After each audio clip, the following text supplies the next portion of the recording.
in the 1930s, San Diego took it over and turned it into a state park, so we could continue to enjoy it. How nice of them.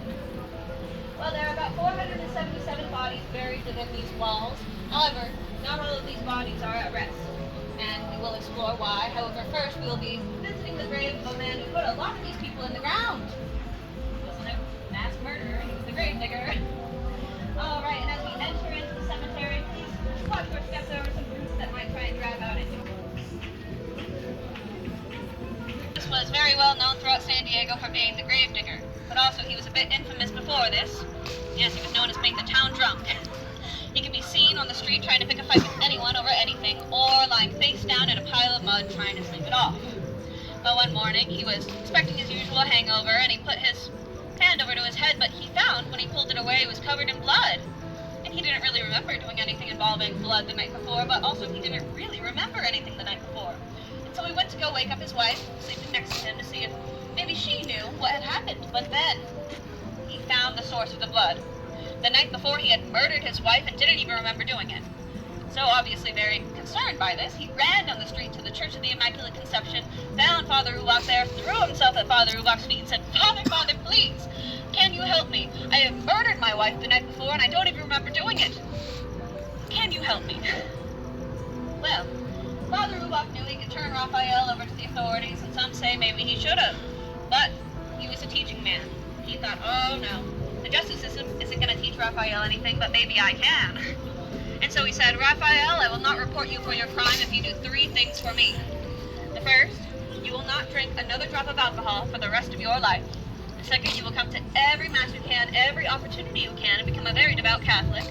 And the third, you will dig your wife's grave alone in El Campo Santo, as well as the grave of every other San Diegan who passes from this point forward, including your own. By doing these 3 things, I hope you will understand what it means to take a life. And so, Raphael did this. He did all 3. He never touched another drop of alcohol for the rest of his life. He went to every mass he could, every chance he could, and when the time came, he dug his wife's grave right here, as well as the grave of every other San Diegan, well, that passed from that point forward, which, that was quite a lot of holes. The man lived to be about 106. And then when the time came, He dug his own grave right here, and here they both lay. Before you get all romantic about it, he did murder her, so there's only so far we can take it. Well, Father Ulach was really good at instilling this sense of responsibility to Raphael, so much so that when Raphael passed on, that responsibility never left him. Every now and then at around 2 a.m., you could see a figure appear right next to this wall and slowly walk to the other end of the cemetery, do a little turn, and slowly walk back, just to disappear again. I think it's Raphael just keeping an eye on the cemetery. And he's doing a pretty good job. It hasn't gone to trash yet. Well, you might have noticed outside those walls I did say there were 477 bodies, yes? You also might notice that's the back wall of the cemetery. If you take a quick look around, it doesn't really look like there are 477 headstones, does it? Not really. Well, some of them are a little bit more unique. In 1993, the UCSD Department of Archaeology sent a bunch of its students out here, and they brought ground penetrating radar equipment. And they found bodies everywhere. Wherever you see a little PVC pipe with a coin on top, that means there is at least one body below there. And I don't know about you, but if I found out my headstone for the rest of time was going to be looking like that, and on top of that there was probably a stranger thrown in on top of me, I would not be resting well. Now, the students even found in the northeast corner a mass grave full of children's bones. You see, sadly, in the 1850s, scarlet fever swept through San Diego and just decimated the child population. It was very sad, and, well, unfortunately, we didn't really have vaccines or refrigeration at the time, and mass graves became a very real option, especially for families with multiple children whose health they needed to think of. However, this was usually a fate reserved for those poor and middle-class families. If you had a family with a bit more wealth in their pockets who happened to have lost a child, well, things looked a little different. And this brings us to the grave of little Anita Gillis, right over here. The grave of little Anita Gillis. Now, sadly, little Anita was only 9 years old when she passed away due to scarlet fever. However, she was very, very lovely in her life. In fact, like cherubs. So how do we know she was so lovely? Well, actually, Lillian Whaley, the daughter of Anna Whaley, wrote a beautiful little article all about Anita Gillis and her lovely funeral. You see, her parents spared no expense. They got her the nicest things around. They placed her little body into a little white coffin, which is placed on the shoulders of 6 little boys and carried down San Diego Avenue all the way to the Church of the Immaculate Conception. In front of them were Anita's best friends throwing up flower petals. Behind that, there was a violin procession, and behind even that, there were children throwing out firecrackers and having a blast. And the whole community actually ended up coming out for this event, but it was more than just to celebrate the life of little Anita. Unfortunately, at this point, so many had lost children of their own, brothers, sisters, to scarlet fever. And, well, no one had really gotten past this moment unscathed. But they couldn't all have such lavish funerals for their loved ones. So, it transformed from just a funeral for little Anita to a community acknowledgement of grief, and a celebration of all that life lost. But it is said, however, little Anita can still be found here. If you look upon her grave, and especially if you read her name on her cross, it is said that she is watching you. You have a choice to make. You can either leave something small, just a small acknowledgement of her presence, something like a penny, a beret, matches. Kids like matches, don't they? Something small she might like, and she will put good fortune on your entire family for a year. However, if you decide to leave nothing, she said she will spite you and put a little evil eye over your family instead. And so, each and every time, I try and choose wisely. For those of you who might need a little bit more convincing, we did have a guest take a photo of what we think is little Anita.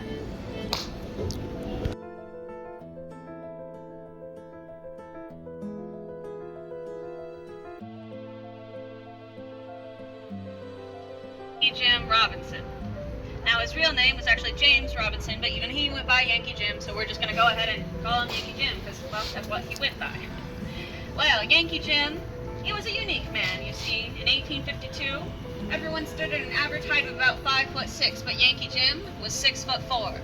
On top of this, he really loved to wear bright red shirts, so everywhere he went, he stood out, quite literally, like a little sore thumb. And so that would be enough to stop a lot of people from pursuing a life of crime, but not Yankee Jim, no. He decided to become a very notorious horse thief. So how did he do this? By looking so recognizably? Well, he had a method to his madness.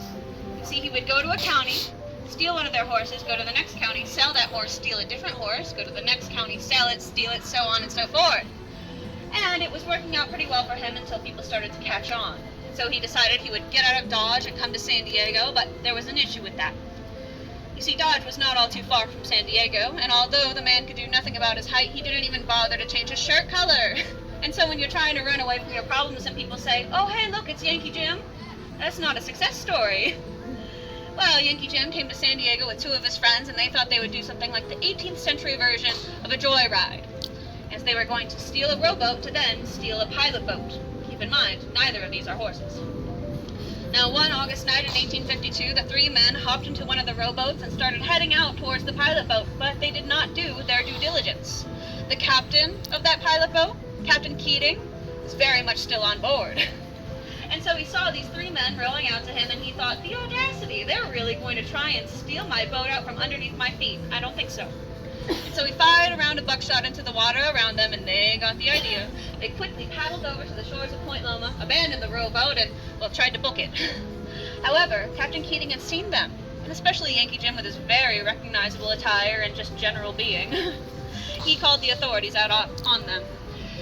And so, while they were being quickly apprehended, Yankee Jim was resisting arrest.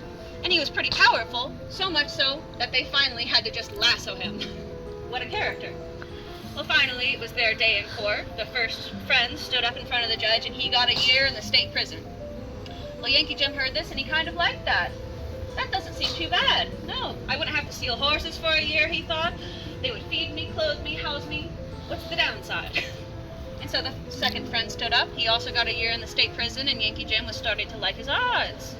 He stood up in front of this judge, but the judge knew who Yankee Jim was, and he was not a fan.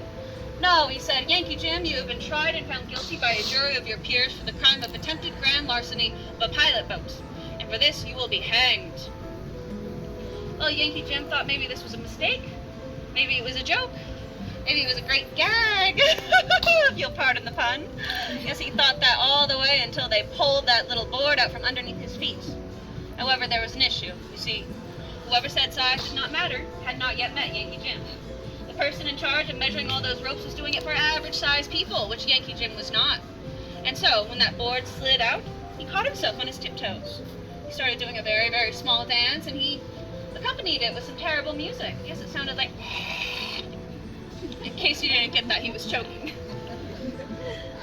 Well, he started making this very, very terrible show, and the women and children decided that they would not stay. Which I guess I should clarify by, you see, back in the day, we didn't really have HBO or TikTok or that kind of thing. Our entertainment were public executions. You could bring out your children, your lovers, your other lovers, and make a whole day out of it. However, they were usually pretty quick and silent on a terrible, terrible one-man show. And so the women and children decided they would leave. However, Yankee Jim needed to be sure that he was really dead and hung for his crimes. So the men decided to stay, including one Thomas Whaley. And so after 20 minutes, Yankee Jim stopped moving. He stopped making his horrible noises, and people thought, okay, maybe he's really dead. But Yankee Jim is a known trickster. Maybe he's trying to pull one over on us. So they left him up there for an additional 40 minutes. And after this hour-long hanging was finally done, they decided to cut him down. And then when they put him next to his casket, they found they had another issue. Anyone want to take a guess? Too small. Absolutely. The man was too large, the casket was too small, and they had to make a decision. So they could either spend more time and money on a man who had already taken a lot of their time and money and build him a larger casket, or they could do an experiment. They could see if men could bend. So they put his top half in the casket, grabbed onto his legs, and pushed forward all the way until they heard a pop. And there he lays with his boots right by his ears.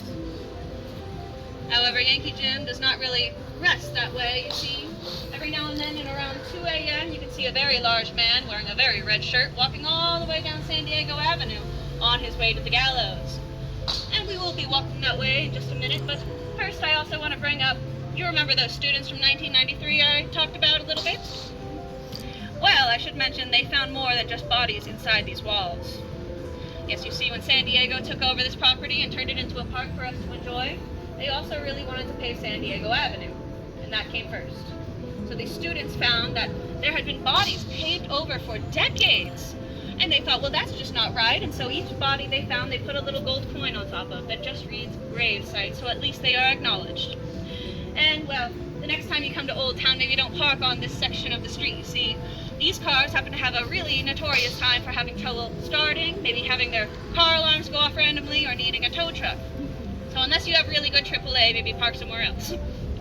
House, I've turned my microphone off because there are still some tours going on inside, and even though it is a brick house, the walls are a bit thin. So try and be courteous. If anyone has issues hearing me, just maybe do some jumping jacks or shout at me. I don't know. I'll try and speak up. Well, welcome to the Whaley House, everyone. America's most haunted house. I know that's a very bold claim, but on the other side of that bush, there's a sign that says exactly that, and until they take it down, I'm going to keep saying it. So, welcome to America's most haunted house, everyone. Wow! Belonged to Thomas and Anna Whaley, who came over to San Diego from 1851. And then in 1852, Yankee Jim was hung. Thomas Whaley was very much there to see it, and so he knew exactly what went on these grounds. So when this piece of property was put on the full market in 1856 and no one wanted it, does anyone want to take a guess about why? Haunted. Absolutely. It was the haunted hanging grounds. No one wanted to touch it, and so Thomas Whaley put in a very low offer, and he got it. In fact, accounting for inflation, he would have gotten it for about $12 to stay out. Pretty cheap, but here we are over 150 years later talking about how haunted it is, so there may have been a price after all. Well, the house was finished its construction in 1857. It was modeled after a lot of those East Coast homes they have come to grow a little bit homesick over. Yes, it's actually the first two-story brick structure in the entirety of Southern California. On top of being a pioneer in this brick building industry, he was also a pioneer in the work-from-home industry. Yes, Thomas Whaley really wanted to set up a mercantile in the bottom portion of the house, while the top portion still functioned as a house. However, when he constructed this little area over here to be the granary, or a place to store all those dry goods, Thomas Whaley was not a construction worker. He was not an architect. He never bothered to lay a foundation, and he forgot that, especially with a little treat on the other side, rats can dig really well. And so, very quickly, he found he needed another use for that little area. So logically, it became San Diego's second courthouse. Funny how things work like that. Well, every now and then, after walking all the way down San Diego, people can hear Yankee Jim's boot steps in the courthouse, especially pounding on the courthouse floors. after he finally gets to his destination. Because people will still enter into the parlor, and every now and then, underneath the arch, they will feel the breath just taken from their bodies. He even had people pass out in the house and need to be carried outside in order to wake back up. And so they estimate that underneath that arch is where those hangings took place. Now Thomas and Anna Whaley are very much still in the house. In Thomas's study you can smell a cigar smoke. In Anna Whaley's music room you can smell her French perfume, which was very heavy on the lavender and had to be imported. It was very nice. And even Dolly, their dog, does still hang out here too. Every now and then people with exposed ankles will feel a little cold wet spot, and it's just Dolly saying hi. However, it's not just the Whaleys and Yankee Jim inside the house that would be a bit boring in terms of who was haunting this ground. No, there are many other entities here, including another Thomas. Yes, his name was Thomas Tanner, and Thomas Tanner owned a theater troupe. I think he did it for the alliteration. Thomas Tanner's theater troupe? How cool. Well, Thomas Tanner approached Thomas Whaley and convinced him to turn one of the upstairs bedrooms into San Diego's first theater, which is pretty impressive in and of itself, but on opening day, over 150 people turned up for the show. Now, think about that for a second. Imagine you're on one bedroom and 150 people in there. That's pretty squished. Well, although the show was a success, 18 days after the curtain opened, it closed for Thomas Tanner. He passed away inside the house, and some people say it was the Whaley House curse. However, in my opinion, I think it's tuberculosis. 150 people in a room for 3 hours just breathing down each other's faces? No, thank you! Yes, he does still exist inside the house. However, I should also mention, ghosts tend to do a lot of in the afterlife what they did in their real lives. You see, Thomas Tanner was a ladies' man, to put it nicely, and he still kind of is. Every now and then, women with long hair will take a tour of the building, and they'll feel fingers running through their hair. Sometimes a hand on the back of their neck or the back of their waist. And here's the thing about those ghostly gentlemen. You can't exactly turn around and beat them up with a stick, can you? And so until we get a Ghostbuster out here, we unfortunately kind of have to put up. However, we did have some paranormal investigators come out here in 1965, and they found behind those two white doors where a lot of the spirits hang out. The little corner of the courthouse behind the buggy is deemed a thin place where spirits can come in and out of our realm, but they estimate that about 33 are here full time. Who they are and what they do, we're not entirely sure. You see, there's a woman, for example, who just will occasionally appear inside the courthouse, and she just sits with a bag on her lap and doesn't really do much. She doesn't look like the type to rob a bank, but, well, what she spends her time doing, we can't really say. She has all the time of it in the world. Ah, no, these spirits, they're not malicious. They're not malevolent. There is one that is, oh, so malevolent. This brings us to the story of Violet Whaley. Oh, now Violet Whaley, she was young, and she was in love in her early 20s to a man named George. Her sister Lillian was also very much in love, and they decided that they would have a wedding on the same day, maybe save $1 or $2 on the wedding venue while they were at it. However, 2 days after the wedding, Violet woke up, and George was gone. His clothes were gone, his trunk was gone, and that ring on her finger that was debated is now hers, also gone. She was very confused. Didn't they just get married 2 days ago? Maybe there was a fight outside and he needed to bring all of his clothes? She was looking for a possible logical answer, but she could think of none. And so she decided she would stay and wait for him in the hotel suite until he came back. But he never did. And so she eventually had to return back home to the Whaley house, and she thought, well, George knows where I live. He'll come and he'll explain what happened. It'll be fine. George never came. Instead, he sent a letter that has what every new bride wants to hear. I'm so sorry, Violet. I'm not the man you thought I was when you married me. Wasn't that supposed to come years later and not days? Oh, thank you. And the letter goes on. It says, I'm so sorry I have fallen in love with another woman. I have had a baby with this other woman, and I have lost all of our money to this other woman. I don't see me being able to support us for 2, 3, across that 4 years. Gonna be bothered with a new piece of paper now. And then he ends it. So I asked me to ask, can you ever forgive me?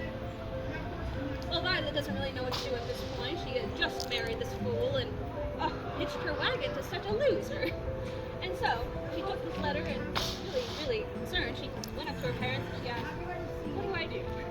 Well, they read the letter and they said, oh no, honey, you shouldn't have to put up with that. We will help you divorce this deadbeat. No, that should have been it, right? She should have been able to move on and find a new man. Maybe do her own thing. Be a spinster for all she wanted. All the people of San Diego, they were not as forgiving. No, they said, have you heard about crazy Violet? Oh, she's so crazy that she couldn't even hold on to her husband for 2 days before he hit the bricks. And she hadn't done anything wrong. This poor girl, who was already very prone to melancholy, or nowadays we might call it depression. Oh, it hit her hard. And she thought the only way to take her power back and take matters into her own hands was to take her own life. She planned to do this by jumping headfirst down the family well, which stood about right over there. However, she loved to wear green dresses. Those green dresses had a hoop skirt, and those hoops were made of steel. And so as she jumped in headfirst, those hoops caught her. This was not going according to plan. No, her legs were in the air like this, and she started screaming. Thankfully, her father was home and saw her legs in the air like that. He came out, grabbed them, and pulled her onto dry land. Well, obviously nothing was physically wrong. They called the doctor out, and the doctor put her on suicide watch. Rightfully so. She was not to go anywhere alone except to use the outhouse.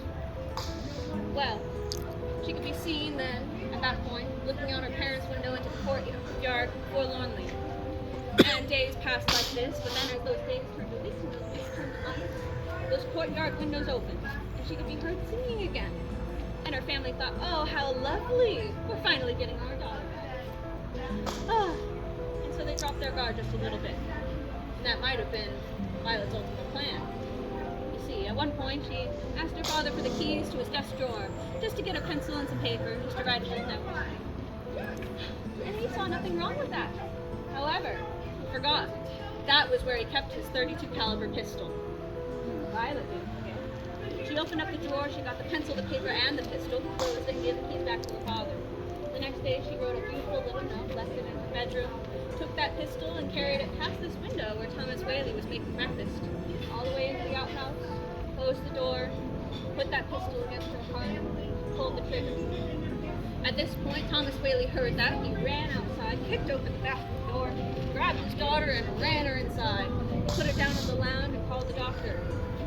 Unfortunately, within 20 minutes, Violet was gone. She is very much still here, though. Every now and then, you can see a figure looking out of her parents' window, so forlorn, into the courtyard. People will pass by her all day and they will feel the sadness just bringing them down to the floor. And the police even get reports occasionally of a single gunshot that go on in the Whaley House property. However, they don't always respond. In my opinion, though, if someone calls you with a gunshot response, you should always respond. Oh. However, there is also another story. It's about a rookie officer who was responding to a call right over here on the property of a woman crying into her hands uncontrollably. Now he went up and he found the woman, and well, she was crying uncontrollably. He said, ma'am, is there any way I can help you? But she could not stop sobbing. And so he went around to look for anyone to help her. There was no one there. So he went back to the woman and said, ma'am, please, is there anything I can do? At this point, she stops crying. She looks up, she smiles, and disappears in front of his eyes. And he knows, okay, I can't really go back to the station and tell them, oh, that call I responded to, it was a ghost. It's a very good way to get desk duty for the rest of your career. And so he held his tongue all the way until he retired. And then he retired and he decided to tell people what had happened to him here. So how do we know this? Well, he retired and became one of our drivers. And to this day, you could not pay the man to come back here. And although ghost stories do exist primarily on testimonials, well, some of you might be thinking, all right, that's one man. Maybe he has a few too many nuts in his crown, you know what I mean? If you need some extra convincing, in the 1970s, the state of California sent a bunch of representatives out here to see how haunted this place was. And they deemed it a place of unexplained paranormal phenomenon. I am using those quotes because those are exact quotes, and it's very hard to get someone to deem this place as officially haunted. Well, I have given you all quite a bit to think about tonight. We have reached the